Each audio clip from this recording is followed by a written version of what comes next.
On today's show, Amazon wants to make blockbuster movies. Will I still get 10% off with my Whole Foods app?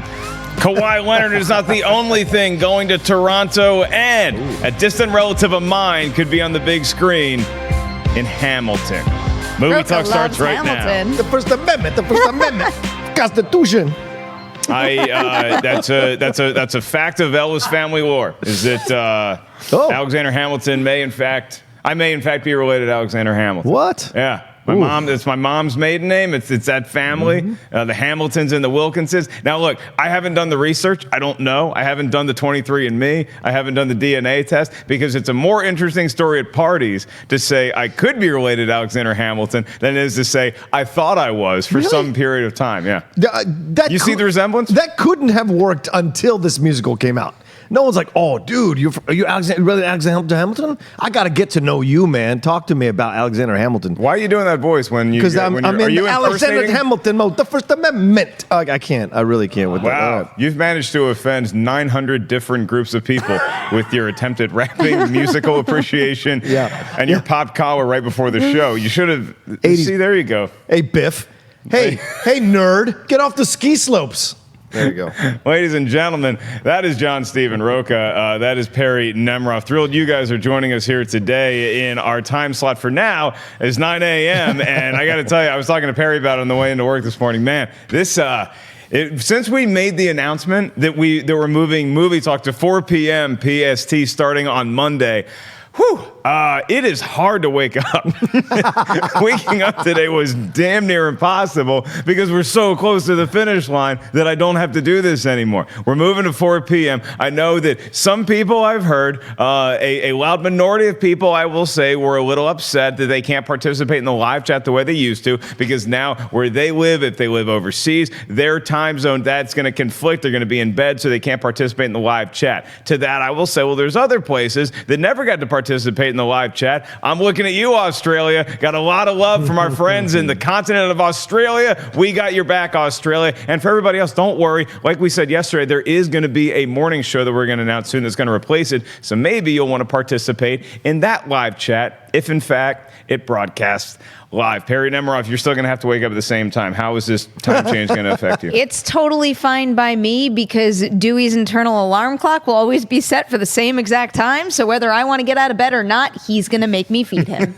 That's because he's a deputy and he needs his nourishment for the day. Now, before we get into our first story, I want to remind you guys that today's show is sponsored by our friends at Rode Microphones. Rode Microphones, they have great audio products and they have a cool contest going on right now called My Rode Reel. If you go to myroadreel.com, they have all the details. If you are a filmmaker out there, or even an aspiring filmmaker, make a short. Make about a 3-minute short, and then also make a behind-the-scenes vid that's around 3 minutes that showcases one of the Rode products being used in your movie. Now, your movie can be any genre you want. Make it horror, make it comedy, make it action, drama. Make it a combo of all three, and put a talking dog that plays sports in it. It is totally your call. You have until July 31st to enter the contest, so get on that right now, and you can vie for your chance to win part of $1 million prize purse. Go to myroadreel.com right now to check it out. Now, you talk about money, you talk about millions and millions of dollars. Well, I know somebody who has those. That's Jeff Bezos, the guy who runs everything at Amazon. He actually has a bunch of billions of dollars.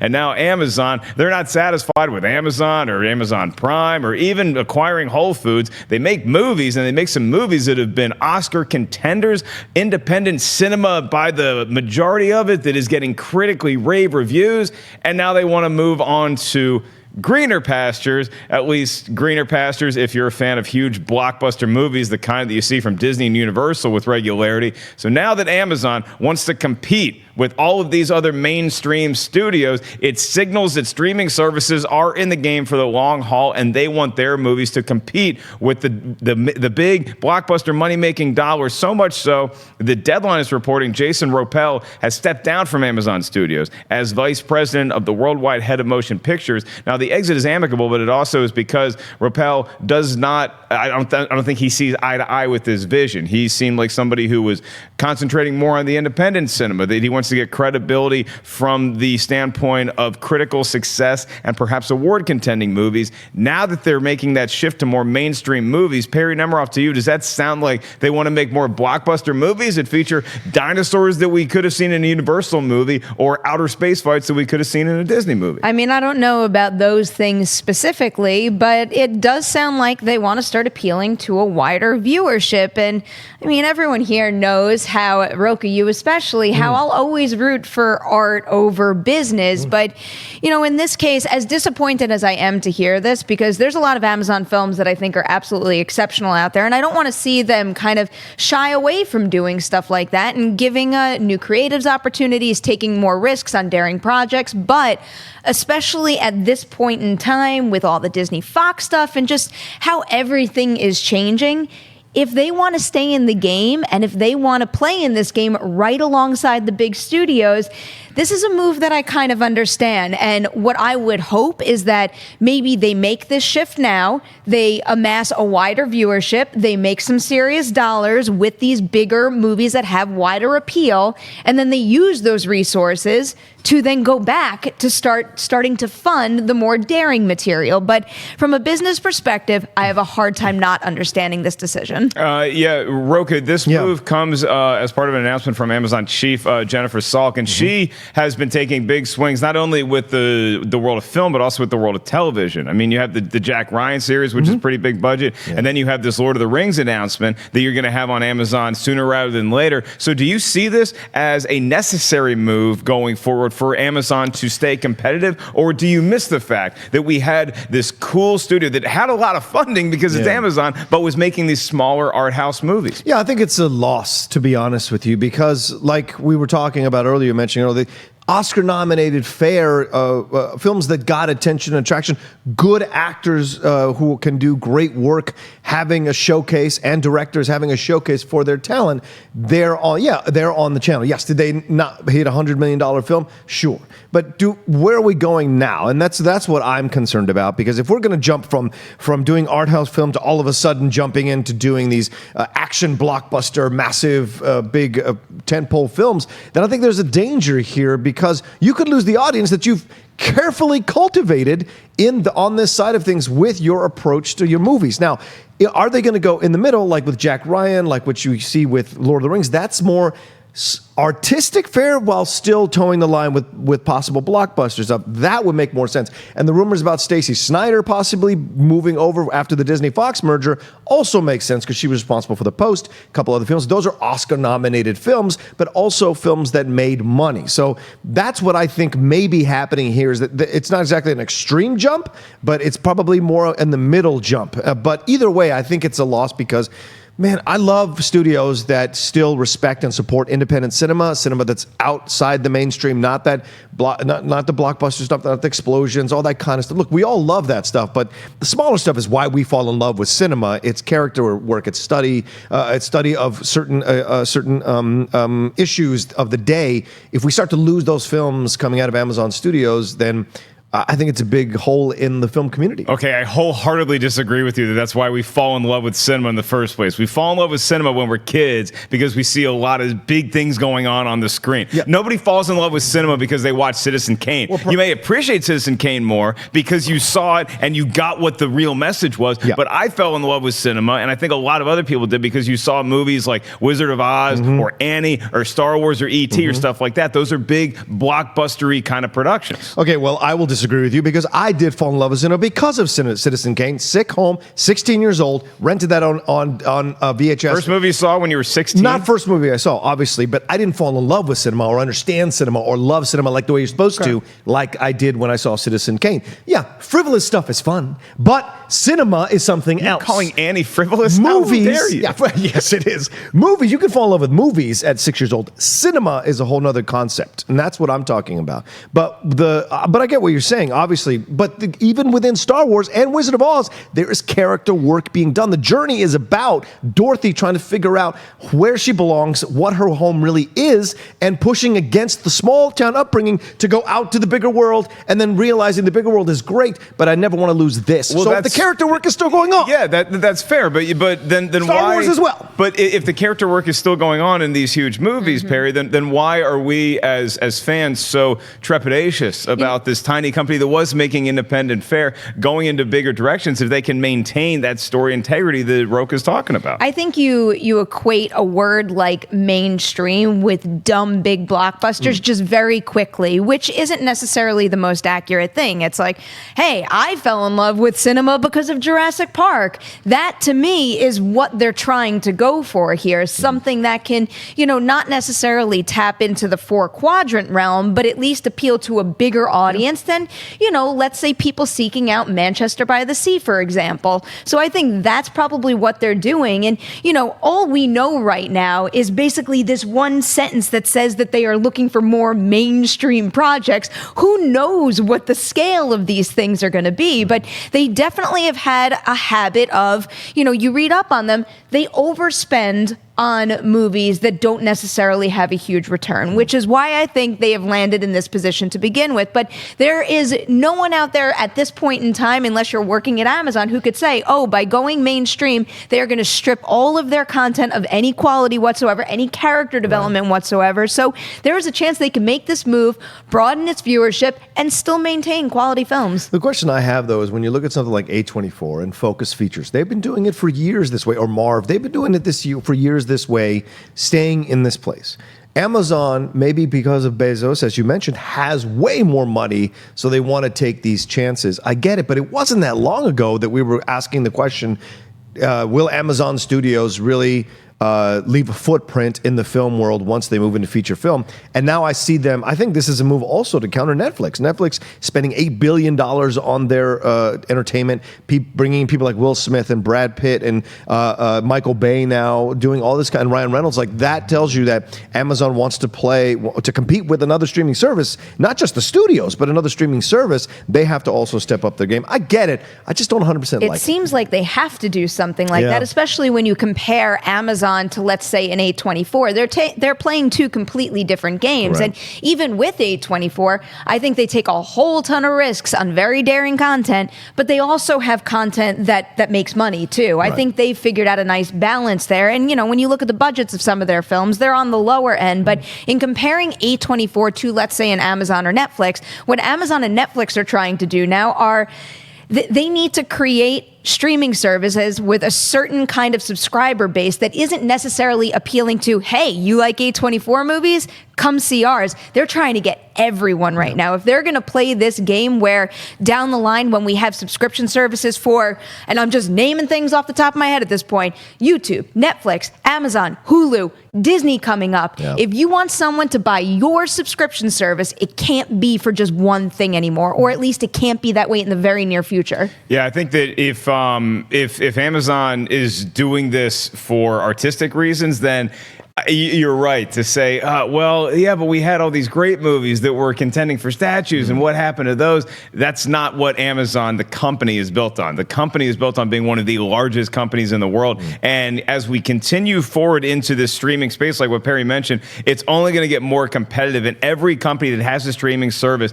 they want their one to be the streaming service that you are guaranteed to be plunking down $10 a month on. It's like, I am definitely going to get Amazon. And then maybe I'll get Netflix, or maybe I'll get Disney or ESPN or something like that. But they want to be the number one that is guaranteed, that you can just go ahead and put it on a recurring charge on my card every month, because this is the most important streaming service. You're not going to get that if you only have independent style movies and then occasionally a Jack Ryan or a Lord of the Rings. That's the sad truth of the matter. I'm not saying it's right. I'm saying that's the state of the union right now. And if you have Disney, who's the scariest monster on the block as far as I'm concerned, because they have the most known properties, they they could put on their streaming service, plus they could get in bed with ESPN like they already have. As far as the streaming service, that's a dangerous monster. So Amazon, this is this is them raising every battalion they can. This is like Game of Thrones. They're literally going to all these different houses and saying, hey, there's like dragons and stuff that are, you guys want to help us fight? I didn't watch last season of Game of Thrones. I still got to catch up. But I'm pretty sure that's the gist of it. And I think that's the gist of what's going on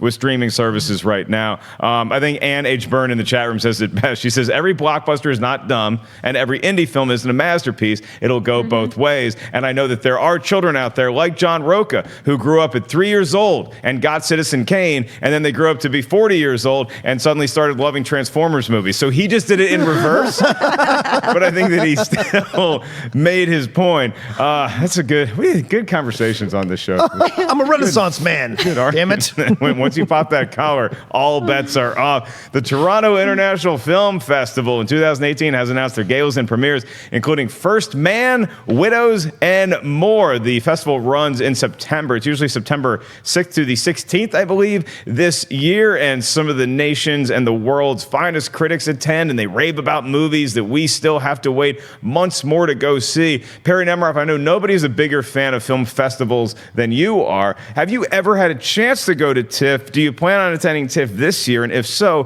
what are some of the movies based on this announcement that you're really looking forward to? I have been to TIFF just once, and it was hands down one of the best work trips I've ever taken in my life. That's actually where I randomly met Jeff Snyder, because the two of us were covering the midnight lineup there, which, by the way, that year, the midnight lineup was exceptional. That was the year that they premiered Green Room, but it's just a great festival. One, for me as a genre lover, because their horror lineup is normally fantastic, and I get to discover a lot of new things there. But, TIFF is one of the festivals that's coming up that is really going to get the ball rolling and set the stage for Oscar season. This is going to be our first taste of not just, that is a prestige package that could get an Oscar nomination. This is where we're going to start to clarify the conversation on what will likely get Oscar nominations. So I cannot wait to discover everything that they show us. But I want to get the one negative thing out of the way first. I'm a little sad that we don't have Suspiria there. I believe Suspiria is premiering at Venice. And then the other one that I'm sad that wasn't on the lineup was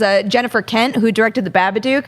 Her next film, I really wanted to see that, but I'm not going to go through all I can already see your expression change. I'm not going to go through all these. Enlighten us. There's so many. I mean, one of the first ones here is Widows. I think that trailer was just fantastic. Give me a Steve McQueen film with this kind of ensemble any day. I'm really excited for Can You Ever Forgive Me with Melissa McCarthy, because we've all had the conversation.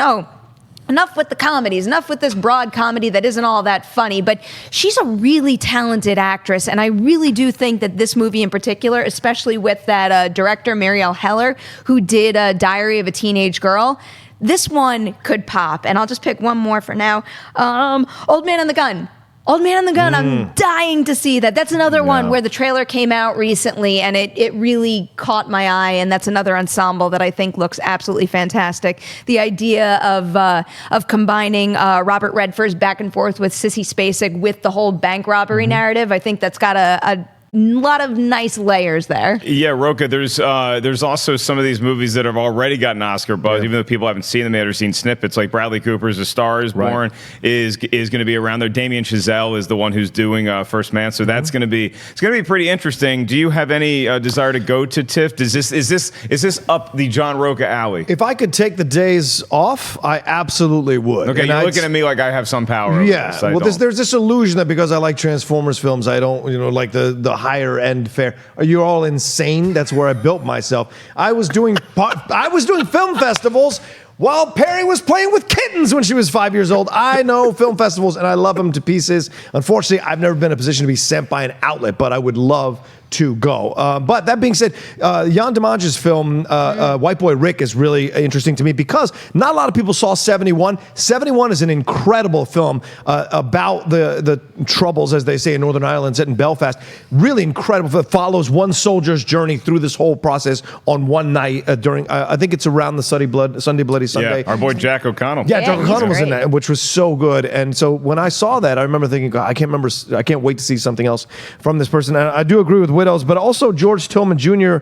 His The Hate You Give. I think that is a controversial topic to tackle, but very topical now. And so that kind of idea of police brutality versus what is really going on in the African American community, all of that I think is an interesting topic for a film to explore. And I hope that it's explored, both sides are explored in a way that you can come out with some a better understanding of the situation. So I look forward to that, to those as well. And Perry's so right. Old Man and the Gun.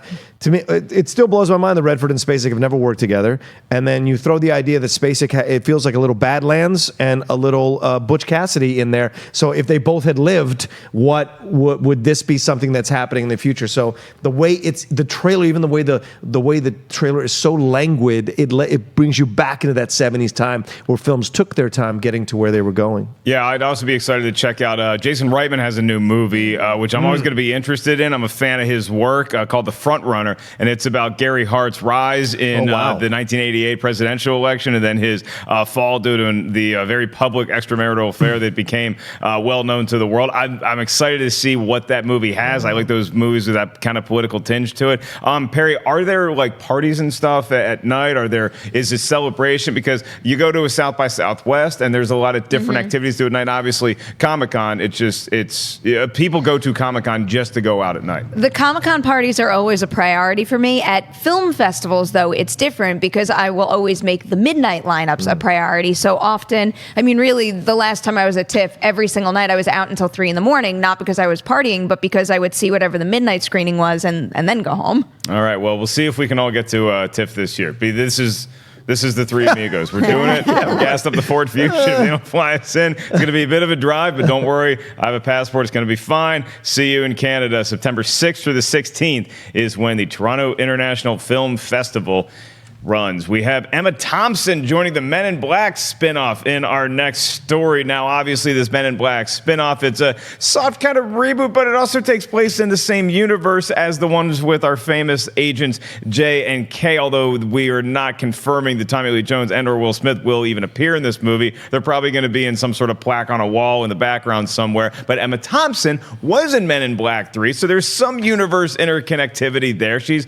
reprising her role as Agent O, and you add a name like Emma Thompson to an already extraordinary cast, in my opinion. It's cool to see Chris Hemsworth and Tessa Thompson teaming up the way that they're going to be teaming up. Liam Neeson is also going to be in this movie as one of the elder statesmen, perhaps the Rip Torn version of the British sect of the Men in Black. So John Rocha, Emma Thompson, does this do more for you wanting to go see this Men in Black movie? The fact that not only Emma Thompson's a great actress, she also was in Men in Black 3, which I hated. Once again, Ellis and I are disagreeing here. I enjoyed Men in Black 3 a lot. I thought it was way better than Men in Black 2, that's for sure. And but I will say this, I do love this idea because it tells you right away, this is the same universe. These are just two different agents. And sometimes we get caught up when we see films like this that, only these two agents exist in this universe, and we see these random agents walking by as extras in films, and we sometimes can go like, what's their story? So now that we're getting another story, I'm excited about this.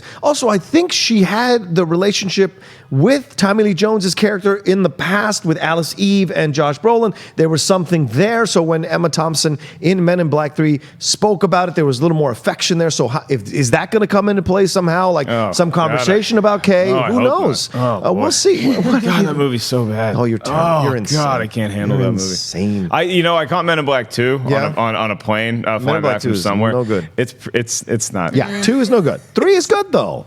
I don't know what you're talking about. Good. Michael Stuhlbarg is great in that part that he I plays. couldn't stand the grift. What? Michael Stuhlbarg, I had to apologize to him in our review of Call Me By Your Name because he had such a great year last year. Yeah. And I just considered him this annoying guy who played that alien that I just hated so much. So Stuhlbarg and I were cool now, but man, it took a while to get me back on that train. Perri Nemiroff, Emma Thompson, Men in Black. We going to see this opening night or what? This doesn't change anything for me, but yeah, I'm happy to see her back. I think one of the few few parts of Men in Black 3 that made me laugh out loud, and it was mainly because it was kind of like I'm not going to curse, but like a WTF is happening kind of moment. Is that part where she's talking about Rip Torn's character and she's just like babbling on? I'm like, what are you? Like, you are just going for it, aren't you? So if we can get more wacky moments like that, I'm thrilled she's part of this ensemble. All right. Well, Men in Black 3 is going to be directed by F. Gary Gray, and the release date is June 14th.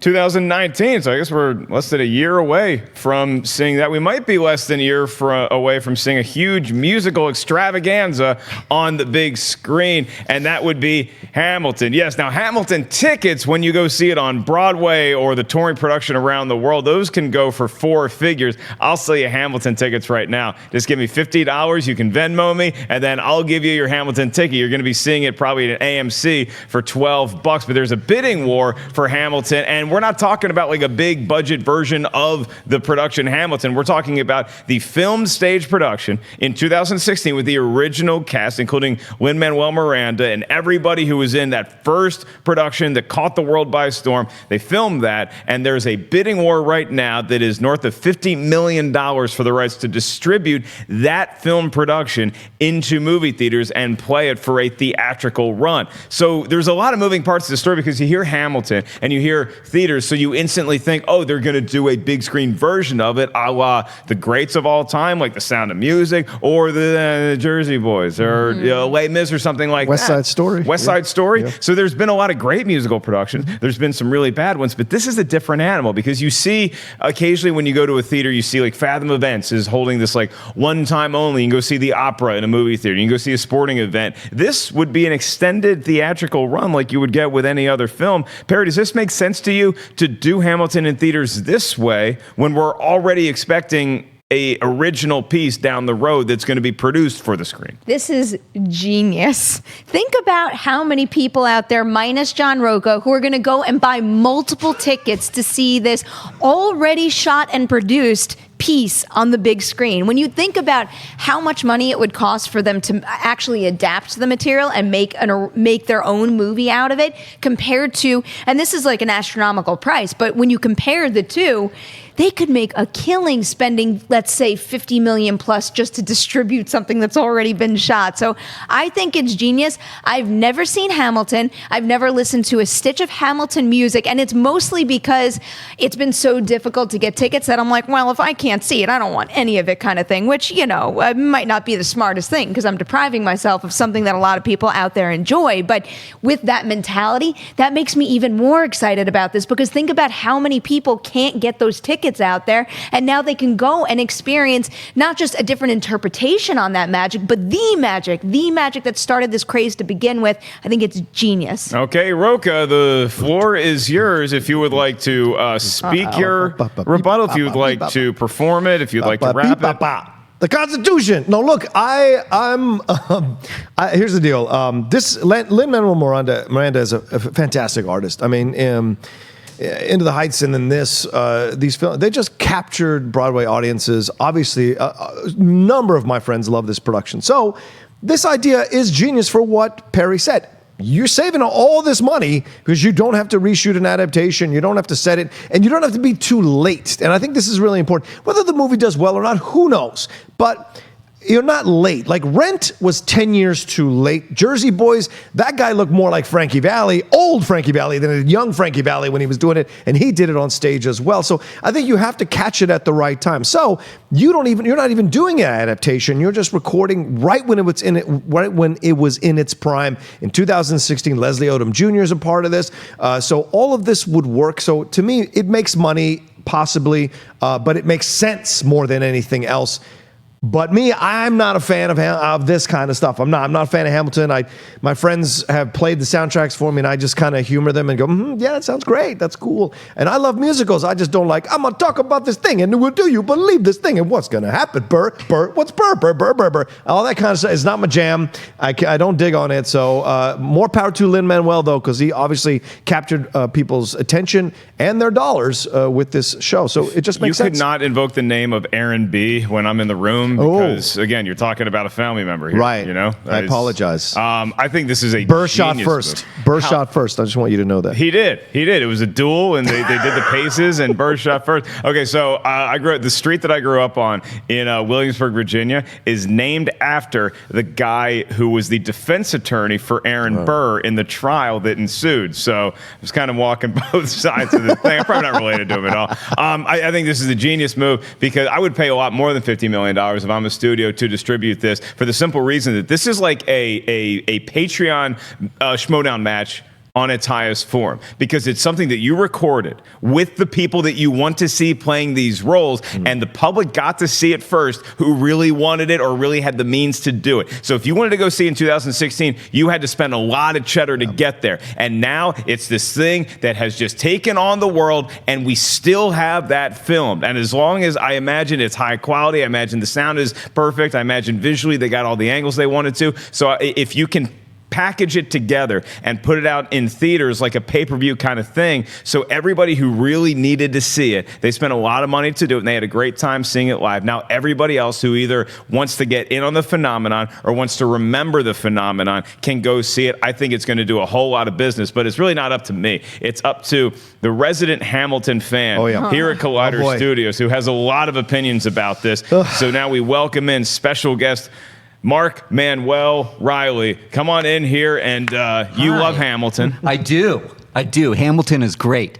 Why don't you make an adaptation or go see it live? I think there's no in between. Really? Yes, I think that you are going to miss out on the magic of theater if you just go watch a taped performance. Now, if you take $50 million that they're bidding on, you can make an adaptation. But I know that there's P&R costs and there's marketing after that. But I understand that if you've seen it, okay, and you love it, you're going to go to the theater and you're going to sing, because I had like 18 people behind me when I saw it, singing and dancing. It was like their fifth time. So I understand that this movie in theaters can turn into a big sing-along, like people who have seen it a number of times. I'm fine with that. I think either make an adaptation or go see the live play. Are you insane? Are you insane? I do not want to watch people doing whatever it is they're doing, rap singing, whatever it is, in the middle of big high grass. Oh, I don't get in with your rap music. Look, you want to see a good musical set during 1776? That's a damn good musical set during that time. Yes. About the signing of the Constitution. It's a wonderful musical. And you know what? It's accurate. You gotta see no one it. was rap singing. See it live during the magic of theater. Times. The magic of theater is untouchable. When you are literally taping something and putting it up on a big screen, it becomes less magic. It becomes somewhat boring. You kind of see this. You're like, okay, I've seen it. I don't know. I just think you should make an adaptation or go see it live. I see your logic, Rouse, but people sometimes can't afford. I mean, that's the big deal with Broadway. That's why this is $100 a ticket. That's why Perri is right. This is a brilliant move for producers to make money. $50 million. They're going to see that return plus more. It's not just producers. It's people who can't afford it. Like they get access to theater, and who knows whose mind you're changing or influencing, who could never afford to go to New York or pay the ticket. Absolutely, I totally get that. This production goes and gets inspired to create the next great musical, and I think that's important. I think that's absolutely true. There's going to be a lot of people that can't see this because of the price of the tickets. These tours, they go all over the place. You never know. The Pantages was ridiculously charged. It was high-end tickets. I get it. Some people can't afford that. But to not do an adaptation, I think it's weird to like skip a step and miss the adaptation where we've had Les Mis. We're getting a Cats musical. We have my favorite musical of all time, West Side Story, is a beautiful, beautiful movie. I would love to see that happen than just put up something that is just what seems to me an obvious way to just make a lot of money without doing a lot of work. That's fine. I think you're making a lot of money. I think you're making a lot of money both ways. I think you're making a lot of money because you can have this one come out and then you can have your adaptation. Absolutely. I think, to quote the kid in the back seat in A League of Their Own when he's hitting on Gina Davis, can't we do both? I think it's going to be this, and then I think you're going to get like a full-fledged production a la like Jersey Boys or something that's a lot more critically acclaimed like Les Mis. Ladies and gentlemen, Mark, Yodi, Manuel, Miranda, Riley, very, very impressive. Well done, Mark Riley. You did a really good job. He loves him some Hamilton, man. Yeah. I gotta say, but that sounds like a disaster to me. If you pay like $1,000 a ticket to go to the Pantages here in LA, or you go see it on Broadway, to go see this show that you've been wanting to see a long time, and there's people all around you and singing along with it. I didn't pay money to hear you sing. Oh, yeah. I paid money to. You see the people on stage, they earned the right to sing in public. For you, you've not earned the right to sing for public. So shut up and just sit there in silence and clap. Maybe laugh a couple times. Who's Grandpa now? Me. Who's Grandpa now? Well, that's Me. why you have specific sing-along screenings. Exactly. Greatest Showman had quite a few of them. So did Frozen. Oh, yeah. Frozen as well. Do you feel that way about concerts when you go to musical? Because I went to a Paul McCartney concert, and there was a bunch of us that were singing along with his songs. All of us were. That's a good counter. Like, would you not sing at a Van Halen concert, sing along? I have sung at a Van Halen concert. It's just this weird collective thing where I feel like people are experiencing a narrative for the first time. Okay, that's versus they're just hearing songs that everybody has grown up loving. You go to a Paul McCartney concert, there's people, it's just this huge just a sea of people who all know the words to songs.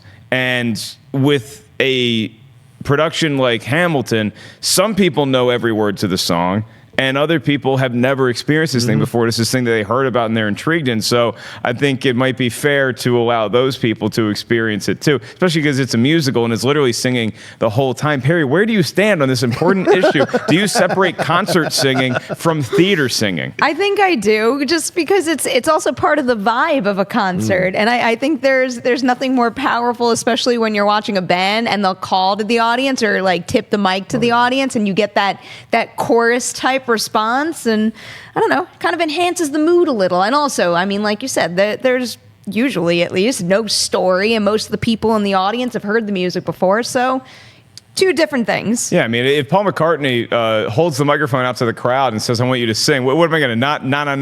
Like, right. Am I not going to Hey Jude the guy back? Right, gotta Hey Jude him. He took a sad song and make it better. I'm just here to na. All right. Our next story and our last story of the day before we take your live Twitter questions. You can go ahead and start tweeting us right now at Collider Video. Use the hashtag Collider Movie Talk. Let us know your thoughts on this important issue. Are you allowed to sing at concerts versus theater experiences? In the meantime, we have a trailer to talk about, and that is Jonah Hill. He's got a directorial debut that takes an NSFW dive into LA skate culture. The movie is called Mid-90s, and it's from A24, so that should have some antennas going up as far as critical success of movies in the past few years. A24 is a studio that has just been crushing it in a number of different genres. Perri Nemiroff, you see this trailer starring, amongst other, Oscar nominee Lucas Hedges. Do you think that this is going to be another home run for A24? Oh, I hope so. I hope that the full feature gets the same emotion, but like 10 times more of it out of me. Really, I thought it was kind of incredible how beautifully this trailer and how quickly it captures the atmosphere and kind of sucks you into that world. And there's something about, I didn't write his name down, but the young boy who plays Stevie, there's just something, magnetizing about him, where the second you see him on screen, your eye is immediately drawn to him. And then the group of friends assemble around him. You have Lucas Hedges in the mix, and there's something about the whole thing that just felt very raw and appealing to me. So I can't wait to see this full thing. Rocha, were you in on 90s skate culture? Or are you in on this trailer? No, I was not in on 90s skate culture. I wasn't a big skateboard Why does that person. not surprise Yeah, me? because I was a fat kid and I fell off skateboards all the time, so I stopped riding Well, them not for because they that hurt. reason. Well, I'm telling you the reason. I'm telling you the real reason. But one of my really good friends is Eitan Kramer, who is a professional skateboarder who was one of the vert champions. He holds the records, Guinness Book World Records. And I reached out to him after I watched this trailer last night. I said, will you watch this trailer for me and tell me if this feels authentic to you? And he was like, hell yeah. It really captures that vibe from the 90s skate culture, because that's when he became famous. And now he does a thing called Morphboard, which is a great workout for kids. And so, which uses skateboard board without the skates. And it's a great thing. If you want to check it out and find him. But Eitan was like so positive about this. And he said that Jonah has a reputation of knowing a lot about skateboarding and the skateboarding culture. So to me, just as a person who wasn't into it, watching the trailer, I was really entranced but like you said, by the main act, and Lucas Hedges, who all of a sudden has been lifting weights. I mean, like, he's just huge now. And the graphic scenes of him beating the kid, his brother up, is like, that's gonna, it tells you that Jonah is influenced by more of the kids movie, that kids movie that came out. These more dark, or Eighth Grade. These are movies that kind of explore the authentic things that are happening that don't have like the Disney glow on it, like what really happens for a lot of people when they're growing up. So to me, I really enjoyed it, and I can't wait to see this movie, because I expect to be like sitting back watching this thing, being just really overwhelmed and moved and impressed by the performances, and having Eitan like stamp approval makes me think that I'm going to enjoy this even more. So it's kind of weird that you meet people in life and you're like, oh my God, you did that? Like, I can't believe we would ever. How'd you guys hook up? A friend of mine, Michael Vogel, my friend who worked over at Hasbro, executive produced the My Little Pony movie. He like just became friends with him randomly through another friend, and then Eitan came into our group of friends. He's part of our 65 to go see these things, and so Eitan and I, he's a really cool guy, very cool guy, and so we have nice conversations about skateboarding, because it's a culture I don't understand. It's never been one. Like, I saw Dogtown and Z-Boys. I'm like, I don't get this culture. I was never one of those kids, So, but I can still appreciate the culture because it has its own set of rules and its own like code, and so that's always fascinating to explore the subcultures in our country. Ellis, you become a pro skateboarder, and then you can get one of those magical tickets to see a movie with his group of friends. You can make it happen, right? Yeah, that's all we needed. Perri and I have never been invited to the Rocha family gathering, which is 60 plus people all going to see one movie on opening night, and now we know the reason why. Nor Perri or myself hold a Guinness Book of World Records, so we don't currently own a world record, although I'm the world's greatest Tetris player. Perri is the world's greatest cat currently deputized cat rank. So That's I think we have some sort of qualities to just maybe consider us at your next outing. Yeah, well, I like that Deputy Dewey and the Outlaw get along. I don't usually get along with the law. Yeah. That was adorable. All right, we're going to move on and remind you guys that this is news to me, and I'm probably going to show up now that I'm hearing about it for the first time. July 30th, Collider is having a very special screening at the ArcLight Hollywood. It's a screening followed by a Q&A of a movie that I'm very excited about. It's got a 75-foot shark in it, and it's going to fight Jason Statham. And a whole lot of people are going to get caught in the crossfire, in the undertow, if you will, the Meg. There's a Meg screening. It's going to be hosted by Collider, and then we're going to do a Q&A with some of the cast and crew afterwards. Details are on Collider.com. If you're going to be in the Southern California area on July 30th, make sure you check that out. Probably going to go to that one. That's going to be a whole lot of excitement. And I want to remind you guys, as we mentioned at the top of the show, that we're moving times. We're still going to be Monday through Thursday, but Movie Talk is moving to 4 p.m. PST starting July 3rd. Hey, starting Meg Day. So on Monday, you guys can catch us in the afternoon, 4 p.m. if you're out here on the West Coast. On the East Coast, it's 7 p.m. And again, it streams live, and then it's on YouTube forever after the fact, so you can check it out at your normal preferred time, whether you want to listen to us in the car, at the gym, in the bathroom. However you currently enjoy Collider Movie Talk, you can still do that. It's just going to be live at a different hour that we're all very excited about, because I get to sleep in. Perri Nemiroff, you're not one for sleeping in anyway. One of the reasons, which is surprising to me, is that you get up early with the cat in the morning, but you're up late at night talking about horror movies. Yeah. One could say The Witching Hour. Yeah, The Witching Hour. It's coming. It's coming on Tuesday, July 31st. It is a new horror podcast that I'm doing with Collider.com's Haley Fouch. We're super excited about it. It's really just going to be a casual hour talking about anything we want relating to the genre, and I'm super pumped. And right now, the only thing we need in order to really kick it off that we have left is we need a show logo. So we're putting it out to all of you. We're not having anybody in-house do it. We want someone out there, a Collider fan, to make the Witching Hour logo. So if you feel like doing that, you could send it to us. I put a post in the Schmoville Facebook group. You can add it there. You can at me on Twitter, or you can send it to the mailbag account, mailbag at Collider.com. Almost got there that time, but send it over there, and maybe it'll be the official art of the show. The Witching Hour. Make sure you guys check out that podcast. Perri Nemiroff and Haley Fouch. It's going to be a whole lot of fun. Some other Collider members may be popping in and out as well as special guests occasionally.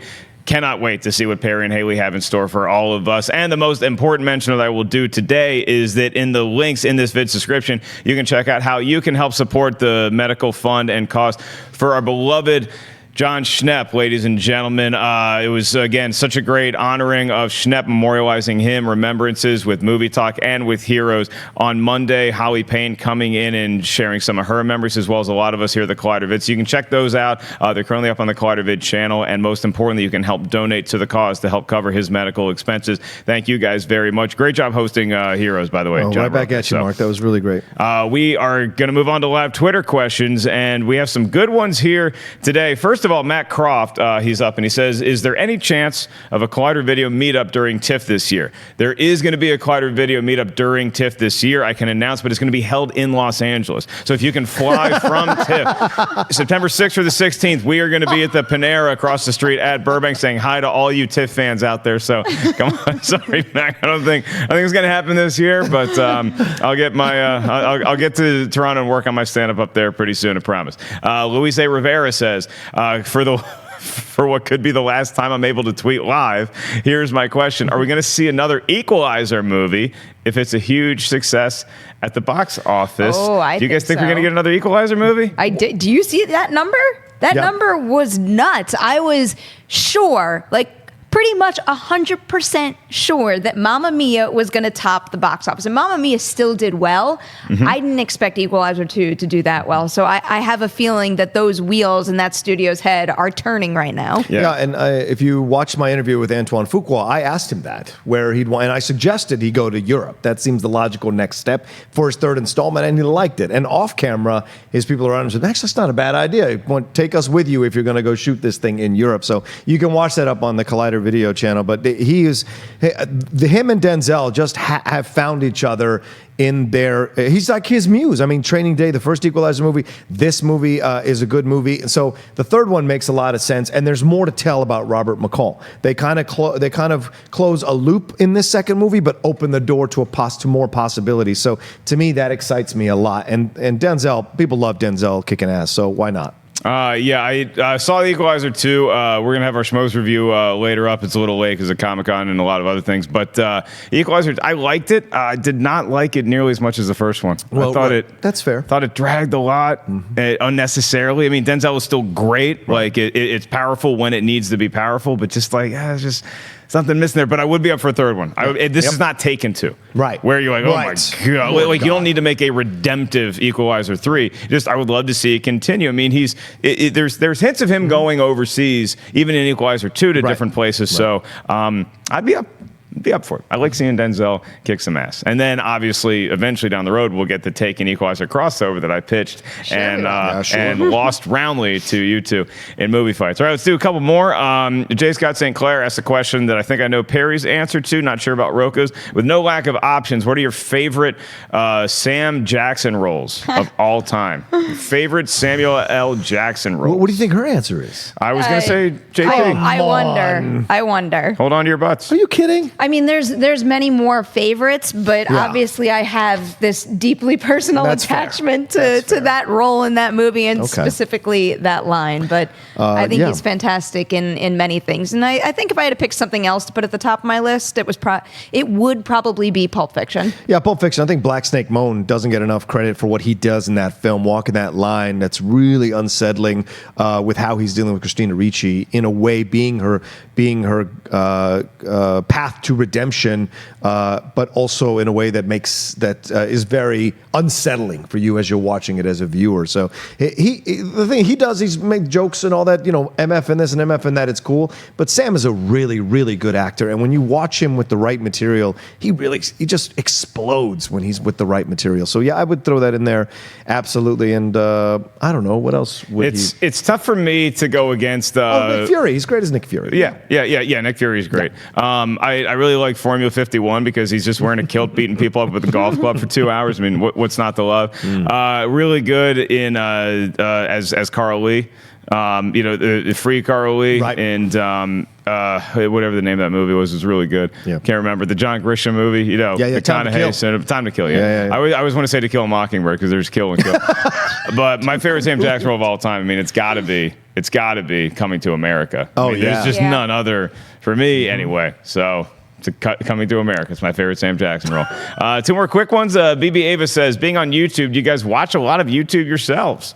movie related, something else? You guys got any hot YouTube picks for us? I don't have any like hot YouTube channels that I go and watch often, but I think ever since moving out to LA and joining the video team, just because I'm on watching our stuff for one reason or another, whether I'm checking it or when I was doing best of the week and adding clips, and it automatically leads into another video. So I feel like I've discovered some things along the way because of that. But more so than anything, recently, it's the YouTube original stuff. I've just been, ever since I started watching Cobra Kai, because all you guys were raving about it, I feel like even just in the past couple of months, I've been looking out for stuff that I might not have been before. You catch that Impulse? I heard about that show. I hear it's pretty good. I hear it's, yeah. Did it make waves at Comic-Con? Is that one of the things that really popped? I think somebody involved with us really helped Impulse get to the next level. I went and sat in the back row of that panel. It was pretty impressive. Whoever was leading them. I can't remember. I couldn't. Wait, did you really? I couldn't see them from the back row, but I saw this like Were these you really bangs, in the room? These bangs sticking out above the microphone, and so I kind of had a feeling who it might be. But yeah, it was a really cool panel, and it was very well hosted by a certain How am Collider I personality. just hearing about this now? Well, there's a lot you don't know about me, Perry. There's a lot I do for my friends to show. Yeah, trust me, Perry. There's a lot that he thinks he's doing for his friends that you don't ever want to know about. As far as YouTube goes. But I do watch. The thing is, I do watch them because you have to understand what's going on in the space and who's like really popping off, who's not, what material they're doing that's interesting. It might spark something creatively in you. So yeah, I do that. But I'm also a sick addict to music videos. So I will. There are Sunday afternoons or Saturday afternoons where I have nothing going on, where I will lay on my couch and watch music videos for like 2 hours. Like, because I just love music videos and the artistry of those. And it's dying. It's a dying art form. But when you get really good ones, you're just like impressed by those directors and what they're able to do. And a lot of directors we see now started in music videos. So going back to see the beginnings of their work is impressive. Yeah, it's fun going back and like revisiting like the great music videos of all time. Jump, Hot for Teacher right now. When I watch YouTube, the thing I most watch on YouTube, to be honest with you, is from 2012, Robert Griffin III's run against the Minnesota Vikings in overtime when he turns a corner and just the guy is gone. Just like a comet. God, the hope that we felt that season as long-suffering Washington fans. Oh my God, I encourage you, Perry, and everybody else out there, if you have not seen it, you didn't see it live, check out, just type in RG3 Vikings and treat yourself to what could have been. Love you, Robert. All right, last question, and then we'll call it a day. David Jordeo says, it's my birthday today. Can I get some birthday love? Yes, you can, David. Happy birthday. We'll see a Panera across the street during our TIFF meetup. I usually like celebrating my birthday by watching my favorite movie of all time, which would be The Dark Knight. So I posed the question to y'all, what's your birthday movie? It doesn't have to be something that is about like a birthday, but if it's your birthday and you sit down, you want to watch a movie, what are you catching? Well, first, happy birthday. My go-to is no surprise, Jurassic Park Scream, but it is a birthday tradition in my family because my birthday tends to fall. Actually, this year it is on Thanksgiving Day. And as a family of 4, my immediate family, now a family of 5 actually, we all go out and see a movie, a brand new release, and it's always my pick. So I got to figure out what I'm going to make everyone go see this year. Might be Wreck-It Ralph. All right. What do you got, Rocha? Armageddon for the morning, Top Gun in the afternoon, and Godfather Part 2 at night. That's my birthday. Usually when I'm left to my own devices. That's little treats I get because I love all 3 of those films for different reasons. No Citizen Kane? No, Kane is every day.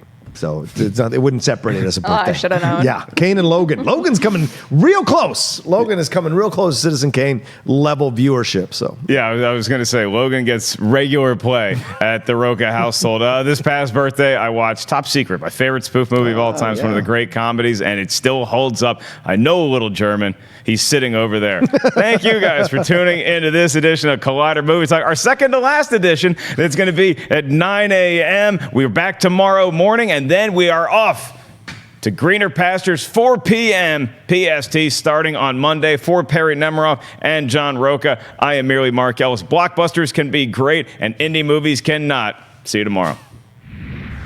Hey everybody, Mark Ellis here. Thanks for watching this episode of Collider Movie Talk. You want to watch more? Then click up here, or you can click right here for more great content from Collider. And if you haven't subscribed to Collider Video, do so right now and share this vid with your friends. Thanks for watching.